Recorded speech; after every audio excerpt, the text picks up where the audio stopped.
Welcome to Dr. Balaga's God Knowledge Doc podcast, your quick dive into the latest medical breakthroughs to keep you ahead of the curve. Let's get started. Today is August 22nd, 2025. This video is on a JACC state-of-the-art review titled Evidentiary Landscape of Heart Failure Therapies, Regulatory Decisions and Translation into Guidelines, authored by Sanjay Kaul from Cedars-Sinai Hospital in Los Angeles. Historical context: pre-2015, 11 HFrEF drugs nearly all decreased mortality except probably digoxin, which reduced only heart failure hospitalizations. Post-2015, 6 HFrEF drugs and 3 HFpEF drugs were evaluated. Only sacubitril, valsartan, and dapagliflozin decreased mortality. No HFpEF therapy showed mortality benefit.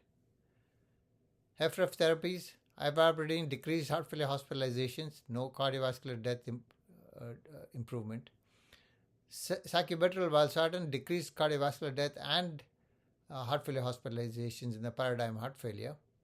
Dapagliflozin decreased cardiovascular death and heart failure hospitalizations in DAPA heart failure. Empagliflozin showed no mortality benefit but did reduce heart failure hospitalizations. Vericiguat, small composite benefit, controversial FDA approval. Ferric carboxymaltase or IV iron, improved functional capacity but inconsistent outcomes. Sotagliflozin decreased cardiovascular death and worsening heart failure in diabetics. Guideline neutral.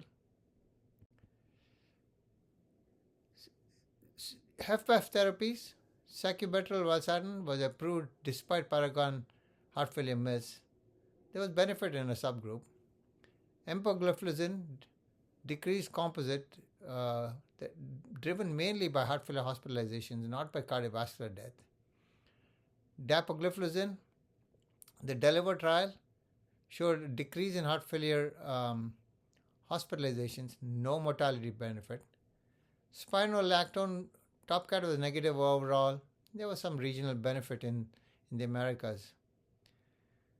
Currently, therapies under review: finerenone, decreased composite via reduction in heart failure hospitalizations, no cardiovascular death reduction.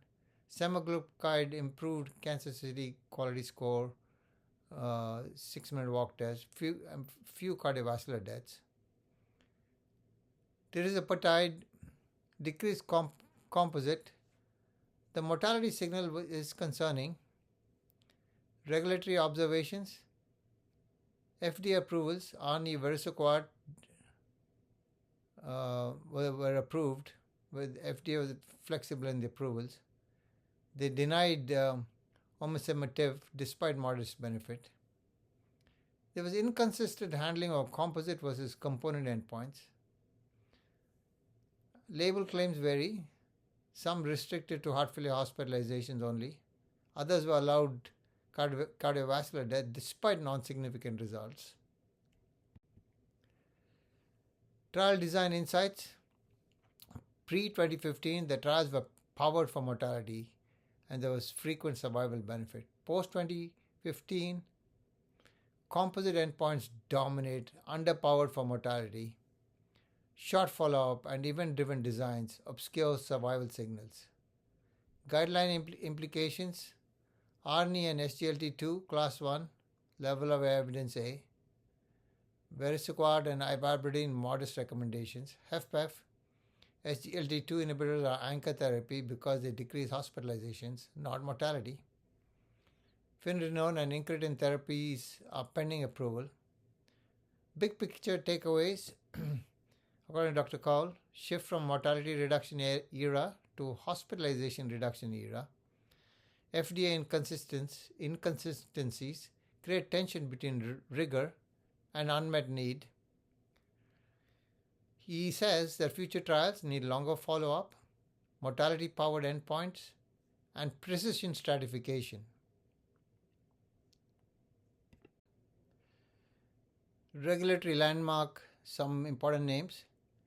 The Kefauver-Harris amendments in 1962 established FDA requirement for substantial evidence of efficacy after thalidomide crisis. The FDA's substantial evidence standard, central to debates on approvals of vericiguat, sacubitril valsartan in HFpEF, and denial of omecamtiv mecarbil. Bayes theorem applied implicitly in interpreting subgroup and borderline trial results, example in Paragon heart failure and TopCat. Consensus trial in 1987 was a landmark ACE inhibitor trial in severe heart failure, set the modern standard for mortality endpoints. The RALS trial in 1999, spironolactone reduced mortality, is a benchmark for mineralocorticoid receptor antagonist approval in HFrEF. If you enjoyed this episode, share it with your colleagues. When we change how we see disease, we change how we shape lives. Until next time, stay curious, stay compassionate, and keep seeking wisdom. Podcast brought to you by Master MedFacts at mastermedfacts.com.